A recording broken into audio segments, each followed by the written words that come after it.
ये देखिए, ये जो आप देख रहे हैं बिल्डिंग, इसको हम लोग कहते हैं मान मंदिर पैलेस। मान मंदिर। जब कभी भी आप गूगल पे ग्वालियर फोर्ट सर्च करते हैं, सबसे पहले जो चित्र उभर के आता है उसी शानदार ये बिल्डिंग का आता है, जिसको लोग मान मंदिर पैलेस और ग्वालियर फोर्ट कहते हैं। ये जो फोर्ट आप देख रहे हैं, ये एक बलुआ पत्थर की पहाड़ी पर स्थित है। इसकी ऊंचाई लगभग 100 मीटर की है। ये फोर्ट जो है, ये आपको नॉर्थ से लेके साउथ तक 2.5 किलोमीटर है और ईस्ट से वेस्ट से लेके 200 मीटर से 725 मीटर तक।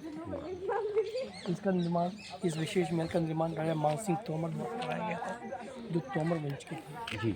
इंडिया में 2 मानसिंह थे, एक तो सवाई मानसिंह थे जयपुर के। ये मानसिंह उस मानसिंह से 40 साल पहले हुए थे, तोमर वंश के मानसिंह। इनकी 8 रानियाँ थी, मगर उनसे कोई औलाद पैदा नहीं हुई थी। इसलिए राजा मानसिंह एक बार जंगल में जब शिकार के लिए गए तो वहाँ उन्होंने देखा कि एक खूबसूरत लड़की 2 जंगली भैंसों से लड़ रही है, जिसको देख के राजा मानसिंह काफ़ी इम्प्रेस हुए और उन्होंने उस लड़की से शादी का प्रस्ताव किया। उस लड़की ने कहा, मेरी 3 शर्तें हैं, अगर राजा को मंजूर होंगी तो ही मैं शादी करूँगी। पहली शर्त मेरी ये है कि मैं किसी से पर्दा नहीं करूँगी। दूसरी शर्त मेरी ये है कि मैं जिस गांव में रहती हूँ उसका पानी हमेशा हमेशा के लिए ग्वालियर लाया जाएगा, जो कि मेरी खूबसूरती और ताकत का प्रतीक है। और तीसरी, मैं हमेशा राजा मानसिंह के साथ रणभूमि में भी और कर्म भूमि में भी कंधे से कंधा मिलाकर एक साथ की तरह साथ रहूँगी।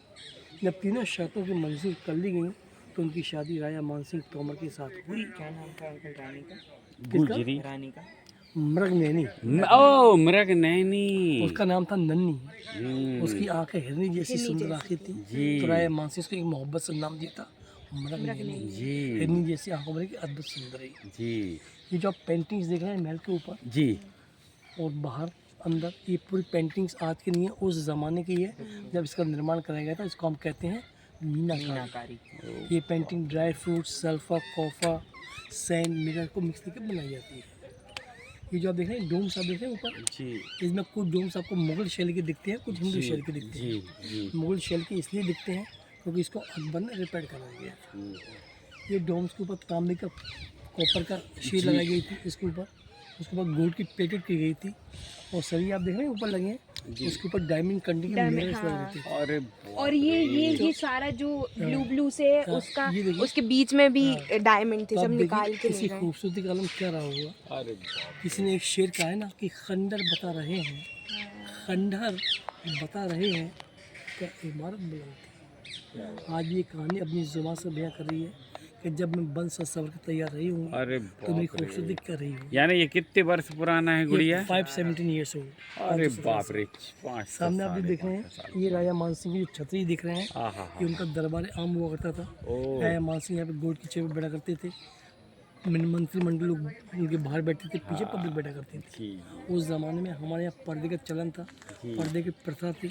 आप देख रहे हो जाली बनाई गई है जी हाँ। उसके अंदर से रानियाँ वॉच किया करती थी, ये पर्दे का सिस्टम था। ये सारे टॉवर्स जो आप देख रहे हैं, ये सारे टॉवर्स ओरिएंट टॉवर्स हैं।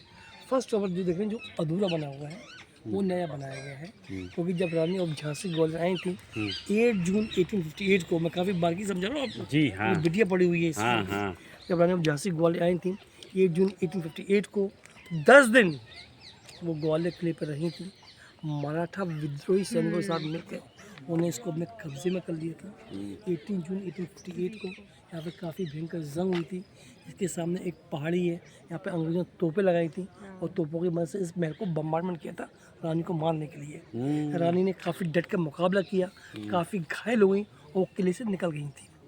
उसके बाद शहर में उनकी समाधि बनी है, यहाँ उनका देहांत हो गया, जिस पर लिखा गया है, हर बुंदेले मुँह से हमने सुनी यही कहानी थी, खूब लड़ी मर्दानी वो भी झांसी वाली रानी। कैसे explanation sir? How is explanation?